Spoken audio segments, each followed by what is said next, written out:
एक बार ललितपुर नामक शहर में एक क्लब था जहां पर बहुत ही प्रसिद्ध व्यक्तियों की पार्टी चल रही थी। पार्टी के दौरान विजय नाम का एक व्यक्ति वॉशरूम जाता है जहां उसकी गंभीर तरीके से हत्या की जाती है। इस जानकारी का पता तब चलता है जब एक वेटर वॉशरूम जाता है तो उसे विजय की लाश जमीन पर पड़ी मिलती है। तब वह डिटेक्टिव मेहुल को वहीं पर सूचित करता है और बुलाता है। मेहुल 3 लोगों पर शक करता है और तीनों से बारी बारी कर पूछताछ करने लगता है, जिसमें पहला व्यक्ति जिसका नाम केन होता है वह कहता है, सर मैं अपनी प्रेमिका के साथ नाच रहा था और इसके बाद हम लोग अपने घर के लिए निकल गए। मुझे इससे ज्यादा कुछ नहीं पता। केन का बयान सुनने के बाद मेहुल दूसरे व्यक्ति जिसका नाम पीट होता है उससे भी पूछताछ करते हैं। पीट कहता है, सर मैं हत्या के पहले ही क्लब से निकल गया था। जी हाँ, मैं अपने घर के लिए यहाँ से रवाना हो गया था। रास्ते में मेरी गाड़ी भी खराब हुई। आप चाहे तो मेरे मैकेनिक से पूछ सकते हैं। मेहुल केन और पीट दोनों का बयान सुन चुके थे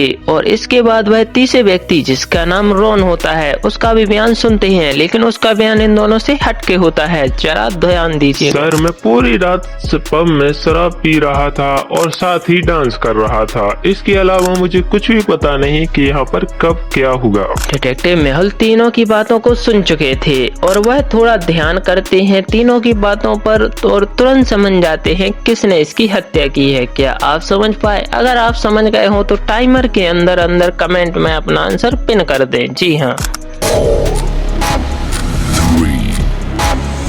2, 1, go।